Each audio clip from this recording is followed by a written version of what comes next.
오늘 하나님께서 주시는 우리에게 주신 말씀은요, 요한복음입니다. 요한복음 4장 46절부터 54절까지의 말씀입니다. 요한복음 4장 46절부터 54절, 제가 가진 신약성경 149쪽에 있습니다. 46절은 제가 읽고요, 46절은 제가 읽고 47절은 여러분들께서 읽으시고 마지막 54절은 같이 읽도록 하겠습니다. 요한복음 4장 46절입니다.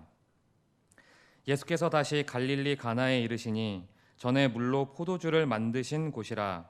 왕의 신하가 있어 그의 아들이 가버나움에서 병들었더니 그가 예수께서 유대로부터 갈릴리로 오셨다는 것을 듣고 가서 청하되 내려오셔서 내 아들의 병을 고쳐 주소서 하니 그가 거의 죽게 되었습니다. 예수께서 이르시되 너희는 표적과 기사를 보지 못하면 도무지 믿지 아니하리라. 신하가 이르되 주여 내 아이가 죽기 전에 내려오소서. 예수께서 이르시되 가라 내 아들이 살아있다 하시니 그 사람이 예수께서 하신 말씀을 믿고 가더니 내려가는 길에서 그 종들이 오다가 만나서 아이가 살아있다 하거늘 그 낫기 시작한 때를 물은즉 어제 7시에 열기가 떨어졌나이다 하는지라. 그의 아버지가 예수께서 내 아들이 살아있다 말씀하신 그때인 줄 알고 자기와 그 온 집안이 다 믿으니라. 다 같이 읽겠습니다. 이것은 예수께서 유대에서 갈릴리로 오신 후에 행하신 두 번째 표적이니라. 아멘. 할렐루야. 오늘도 이렇게 영상으로 예배를 드릴 수 있도록 해주신 하나님께 너무나 감사를 드립니다. 여러분, 만약 여러분의 집에 손님이 온다면 여러분은 어떻게 손님을 맞이하시나요?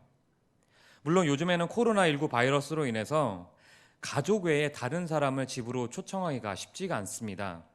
하지만 우리는 보통 집에 누군가가 갑작스럽게 오든지 약속하고 오든지 특별한 일이 아니면 상대방을 웃으면서 맞이합니다. 아, 왔구나. 이렇게 환대를 해주죠. 우리 집의 경우를 봐도 그래요. 결혼해서 출가한 제 동생이 있습니다. 그러면 부모님께서 그렇게 좋아하세요.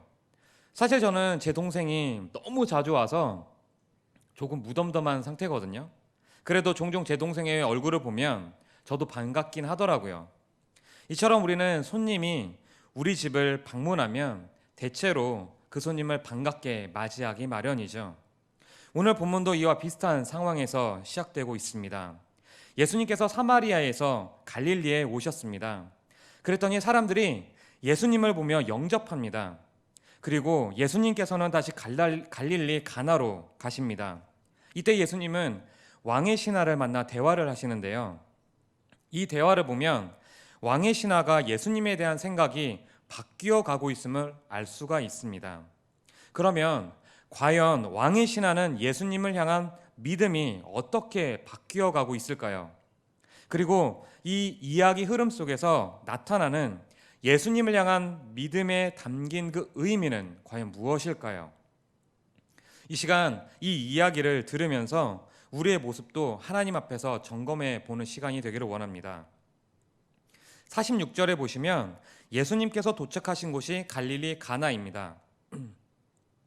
여러분, 그런데 이 장소가 어떤 장소였나요? 힌트는 바로 물로 포도주를 만드신 곳, 여기에 힌트가 있습니다. 여러분, 물로 포도주를 만드신 곳이 어디죠? 무엇이 떠오르시나요? 네, 맞습니다. 바로 예수님께서 갈릴리 가나에서 첫 번째로 기적을 행하신 곳이죠. 이 내용이 요한복음 2장에 나옵니다. 일명 가나 혼인잔치라고 불리죠. 지금 예수님께서 계신 곳이 바로 물로 포도주를 만드신 곳, 그곳 가나에 계셨던 것입니다. 그런데 47절에 어떤 사람이 예수님께서 유대에서 갈릴리로 오셨다는 소문을 듣습니다. 이 어떤 사람이 과연 누구일까요? 바로 46절에 나오죠. 왕의 신하입니다. 왕의 신하가 예수님께 왔다는 겁니다. 그래서 예수님께 요청합니다. 내 아들의 병을 고쳐주십시오. 내 아들이 거의 죽게 되었습니다.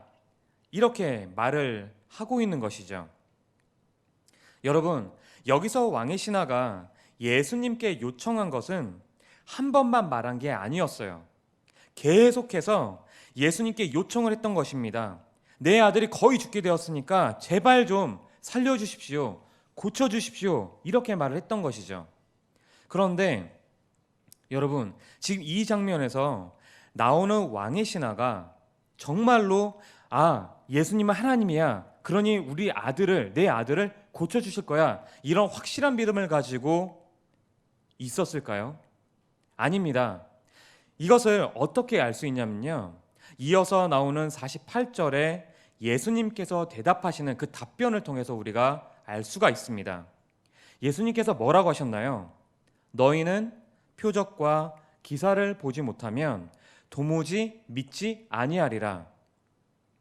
예수님의 이런 답변이 지금 왕이 신하의 아들을 고쳐주신다는 의미일까요? 아니면 왕이 신하의 아들을 고쳐주지 않겠다라는 뉘앙스로 말씀하신 걸까요? 느낌을 보면 마치 예수님께서는 왕의 신하의 아들을 고쳐주지 않으실 것처럼 말씀을 하고 계십니다. 이처럼 만약 왕의 신하가 예수님을 올바로 알고 또한 믿고 있었다면 예수님께서는 이렇게 말씀하지 않으셨다라는 것이죠. 사실 예수님께서는 이런 분위기를 전의 장면에서 보여주신 적이 있습니다. 바로 제가 앞서 말씀드렸던 요한복음 2장에 나오는 가나 혼인 잔치에 대한 내용인데요. 제가 이 내용을 간략하게 말씀을 드릴 테니까 한번 기억해 보셨으면 좋겠어요. 갈릴리 가나에 혼인 잔치가 있었습니다. 이 장소에는요, 예수님의 어머니도 초청이 됐고요. 예수님과 그의 제자들도 같이 초청되었죠. 그런데 한 해 큰 일이 생겼습니다. 결혼잔치에 포도주가 떨어졌다는 거예요. 사실 잔치에 포도주가 떨어지는 것이 뭐가 그렇게 큰 일인가? 뭐가 그리 대수지? 뭐 떨어질 수도 있지 라고 생각하실 수도 있습니다. 하지만 당시 이스라엘에서는 이 문제가 크게 일어날 수 있던 문제였어요. 당시 이스라엘 문화는요, 체면을 중요시하는 문화였습니다. 이런 분위기 속에서 결혼잔치는 일주일 동안 진행이 됐고요. 여기에 들어가는 모든 비용은 신랑 측에서 지불을 했었죠. 그런데 이런 잔치에 음식이 떨어지면 신부의 친척들이 신랑을 상대로 소송까지 번질 수 있었다라는 거예요. 그래서 예수님의 어머니는 예수님께 저들에게 포도주가 없다라고 말을 했던 것이죠. 사실 이 구절을 두고도 여러 신학자들이 말이 많이 있습니다. 하지만 간단히 말씀을 드리면요, 예수님의 어머니 즉 마리아는 자연스럽게 지금 일어난 이 일에 대해서 예수님께 말씀을 드린 거고요. 예수님께서 해결해 주실 것을 기대했다라는 거예요. 그런데 예수님께서는 마리아의 이 말을 듣고 이렇게 말을 합니다. 요한복음 2장 4절에 이렇게 말씀을 하시죠. 여자여, 나와 무슨 상관이 있나이까? 내 때가 아직 이르지 아니하였나이다. 이렇게 말씀을 하십니다. 쉽게 말씀을 드리면 당신은 나에 대하여 요구할 권리가 전혀 없습니다. 왜 당신은 나를 여기에 끌어들이십니까? 내 때는 아직 이르지 아니하였습니다. 라고 말씀을 하시는 것이죠. 마치 해결해 주시지 않을 것처럼 예수님께서 말씀을 하고 계신다는 거예요. 이와 비슷한 뉘앙스로 지금 예수님께서 왕의 신하에게 말씀을 하셨던 겁니다. 너희는 표적과 기사를 보지 못하면 도무지 믿지 않는구나 라고 책망하시는 것이죠. 여기서 또 재미난 사실이 있습니다. 바로 너희는 이라는 표현인데요. 지금 본문에서 대화하는 사람은 누구와 누구인가요? 바로 예수님과 왕의 신하입니다. 딱 두 명밖에 없는 거예요. 그러면 한번 생각해 보세요. 여러분, 예수님과 대화하는 사람이 왕의 신하밖에 없는데 예수님께서는 너라고 말씀하시지 않았어요. 대신에 너희는이라고 표현을 하셨거든요. 과연 왜 이렇게 표현을 하셨을까요? 이를 확인해 보려면 오늘 본문의 바로 앞구절에 있는 45절의 말씀을 한번 살펴봐야 합니다.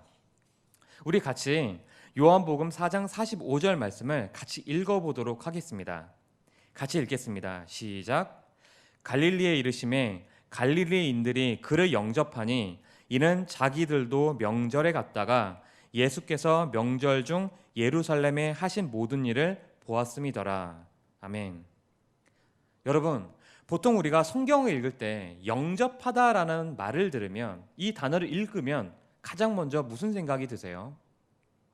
아, 이 사람들도 받아들였구나, 혹은 맞이했구나, 이런 생각을 하시잖아요. 그런데 지금 이 45절에서 말하는 이 영접하다라는 이 의미는요, 우리가 생각하는 의미와 다르다라는 거예요. 지금 45절에 적힌 이 영접이라는 의미는요, 누군가에 대해서 수용적인 상태에 있다라는 것을 말하고 있습니다. 즉, 누군가를 말 그대로 받아들였다, 받아들인다라는 것이죠. 그런데 이 받아들일 때 어떻게 받아들이냐면요, 상대방을 손님으로서 받아들인다라는 거예요. 그러면 한번 제가 질문해 볼게요. 당시 갈릴리 사람들은 예수님을 예수님으로서, 즉 하나님이시자 동시에 하나님의 아들로 받아들였을까요? 아니면 예수 어렸을 때 목수였던 그 꼬마가 그 기적을 보였단 말이야? 혹은 그 기적을 보였더라고, 이렇게 생각을 했을까요? 바로 지금 이 45절, 갈릴리 사람들이 예수님을 영접했다라는 이 모습 속에 담긴 의미는요, 그 꼬마가 어른이 되어서 그런 기적을 행했구나, 참 대단해, 이렇게 받아들였다라는 거예요. 이런 소문이 갈릴리 지역에 퍼졌던 것입니다. 왕의 신하는 어땠을까요? 갈릴리 사람들과 달리 예수님을 하나님이자 하나님의 아들로 믿었을까요? 당연히 아니죠. 이때 왕의 신하는 예수님께 관심이 없었어요. 예수님이 누구신지에 대해서도 관심이 없었다라는 것입니다. 왕의 신하는 오직 딱 하나, 자신의 아들이 낫기만을 바라는 것, 여기에 집중이 되었다라는 것이죠. 그러면 성경에서 말하는 진정한 영접은 과연 무엇일까요? 요한복음 1장 12절에 이렇게 말하고 있습니다. 아주 유명한 구절이죠. 우리 같이 읽어볼까요? 같이 읽겠습니다. 시작. 영접하는 자, 곧 그 이름을 믿는 자들에게는 하나님의 자녀가 되는 권세를 주셨으니. 아멘. 그렇습니다, 여러분. 예수님을 영접하고, 즉 받아들이고 예수님의 이름을 믿는 자들에게는 하나님께서 하나님의 자녀가 되는 권세를 주셨다라는 것입니다. 이 구절에서 말하는 영접은요, 상대방의 권위를 알아보는 측면에서 상대방을 받아들인다라는 의미예요.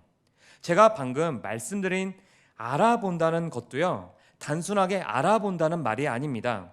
어떤 사람 혹은 사물을 보거나 듣고 누구인지 혹은 무엇인지 알아본다는 거예요. 상대방에 대한 존재나 진실성을 인정한다는 것입니다. 즉 성경에서 말하는 진정한 영접은요, 예수님의 권위를 알아본다라는 것이죠. 그러면 예수님의 권위가 무엇인가요? 바로 예수님은 하나님의 아들이시라는 겁니다. 예수님을 보고 요한복음에서 하나님의 아들이라고 고백한 사람이 있습니다. 바로 나다나엘인데요. 요한복음 1장 49절에 나다나엘이 이렇게 말을 합니다. 나다나엘이 대답하되 랍비여, 당신은 하나님의 아들이시오, 당신은 이스라엘의 임금이로소이다. 아멘. 예수님께서 빌립과 나다나엘과 함께 대화를 하시면서 나다나엘이 예수님을 향해 고백했던 말이죠. 그리고 예수님은 그리스도이시라는 겁니다. 그리스도가 다른 말로 표현하면 무엇인가요? 바로 메시아입니다. 요한복음 4장 25절부터 26절에 예수님께서 말씀하셨습니다. 25절입니다. 여자가 이르되 메시아 곧 그리스도라 하는 이가 오실 줄을 내가 아노니 그가 오시면 모든 것을 우리에게 알려주시리이다. 26절에 예수께서 이르시되 내게 말하는 내가 그라 하시니라. 아멘. 이 내용은 예수님께서 사마리아 여인과 대화를 할 때 예수님께서 직접 대답하신 것이죠. 이처럼 예수님의 권위는 하나님의 아들이자 그리스도라는 겁니다. 이런 예수님의 권위를 알아보고 예수님의 존재를 인정하고 받아들이며 동시에 이것을 믿는 것, 이분을 믿는 것, 이것이 바로 성경에서 말하는 진정한 영접이라는 것이죠. 하지만 왕의 신하는 이것을 몰랐습니다. 예수님의 존재는 안중에도 없었고요. 그래서 예수님께서 너희는 표적과 기사를 보지 못하면 나를 믿지 않는구나, 못하는구나, 라는 책망을 하셨던 것이죠. 이런 말을 들었음에도 왕의 신하는 여전히 말합니다. 내 아이가 죽기 전에 내려와 주십시오. 이렇게 계속되는 요청 가운데 예수님께서는 말씀하십니다. 50절에 나옵니다. 가라, 내 아들이 살아있다. 이렇게 말씀을 하십니다. 예수님께서는 왕의 신하가 자신이 누구인지에 대한 믿음을 보시고 고쳐주신 게 아니에요. 단지 자기 아들의 그 병을 고침받고자 하는 믿음을 보셨다라는 것이죠. 다시 말해 왕의 신하는 절박한 처지로 예수님께 나와왔다라는 것입니다. 이 장면에서 우리는 왕의 신하와 대조되는 인물을 생각해 볼 수 있습니다. 바로 마태복음과 누가복음에 나오는 백부장의 이야기를 들 수가 있는데요. 마태복음 8장 5절부터 13절, 누가복음 7장 2절부터 10절에 보시면 예수님과 백부장의 대화가 나옵니다. 이 두 본문에서 공통적으로 나오는 백부장의 모습이 있습니다. 그것은 바로 주님, 말씀만 하십시오. 그러면 내 하인이 낫겠습니다. 예수님께서 직접 오셔서 손을 댈 필요가 없다라는 것이죠. 여러분, 백부장이 이런 고백을 예수님께 할 수 있었던 가장 근본적인 원인이 무엇이라고 생각하시나요? 백부장은 예수님이 누구신지 제대로 분명히 알고 있었다라는 것입니다.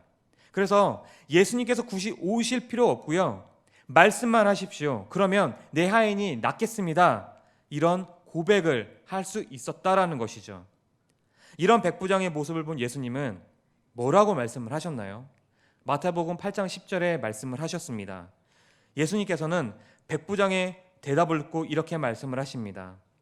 예수께서 들으시고 놀랍게 여겨 따르는 자들에게 이르시되 내가 진실로 너희에게 이르노니 이스라엘 중 아무에게서도 이만한 믿음을 보지 못하였노라. 아멘. 그러면 여러분, 지금 여러분은 예수님을 어떻게 대하고 계시나요? 왕의 신하처럼 예수님을 대하고 계시나요? 아니면 백부장처럼 예수님을 대하고 계시나요? 사실 이런 모습들은 우리와 매우 닮아 있는 모습들입니다. 우리가 처음 예수님을 믿을 때 누군가의 전도에 의해 예수님을 믿었든지 아니면 모태신앙으로 예수님을 믿었든지 간에 왕의 신하의 모습과 백부장의 모습은 늘 우리의 모습 가운데 있잖아요. 예수님을 처음 알아갈 때 주변에서 말합니다. 아, 예수님이라는 분이 이런 일을 하셨고 이런 분이시다 이런 말을 종종 듣게 됩니다. 그리고 주변 사람들에게 예수님을 믿었더니 이런 회복이 있었어 라는 말도 듣게 되죠. 이런 와중에 우리는 어려움이 닥칠 때 예수님께 매달립니다. 간절히 매달리죠. 이 문제를 해결해 달라고 말이죠. 그랬더니 이 문제가 해결이 됩니다. 마치 왕의 신하가 갖고 있던 문제처럼 말이죠.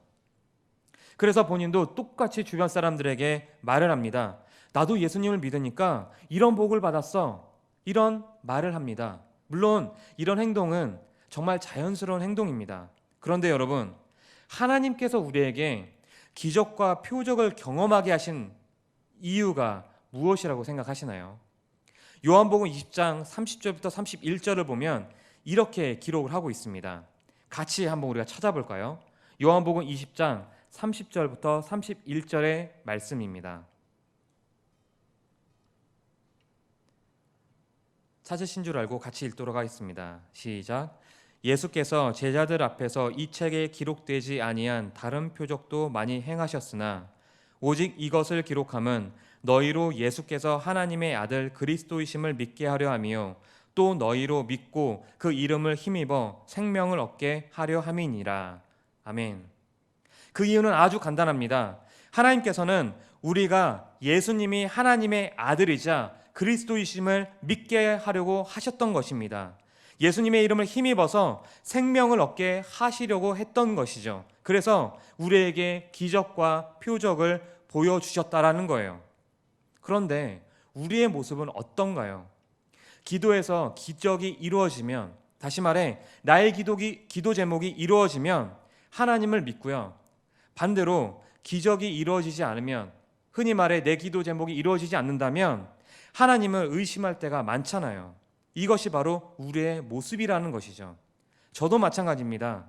사실 저는 여러분들에 비해서 살아온 인생이 그렇게 길진 않습니다. 하지만 늘 고비가 있었습니다. 그래서 그 고비 때마다 간절히 기도했습니다. 그런데 안타깝게도 하나님께서는 저의 기도 제목을 다 이루어 주신 것보다 이루어 주시지 않은 적이 더 많더라고요. 그래서 저는 늘 고통스러웠습니다.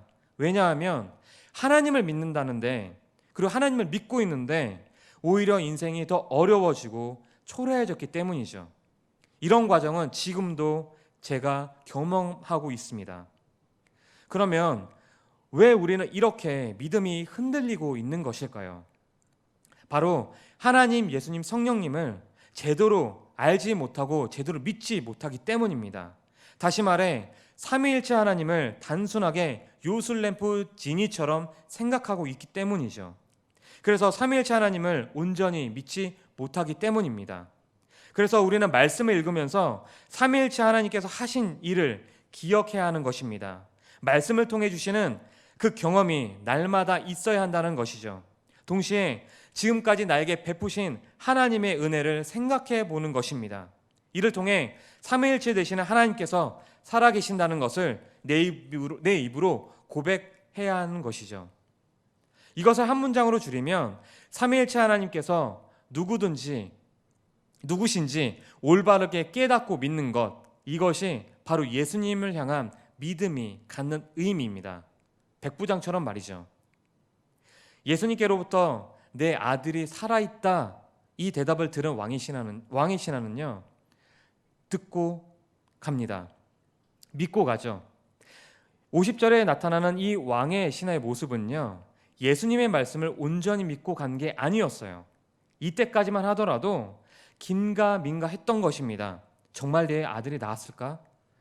아니, 나았을 거야. 이런 갈등 속에 있었다라는 것이죠. 이를 정확히 뒷받침해 줄 수 있는 본문이 바로 51절과 52절에 나오고 있습니다. 내려가던 중에 왕의 신하는 그의 종들을 만납니다. 그런데 왕의 신하는 종들로부터 뜻밖의 이야기를 듣습니다. 아들이 나왔습니다. 그래서 왕의 신하가 종들에게 묻습니다. 언제 낳기 시작했니?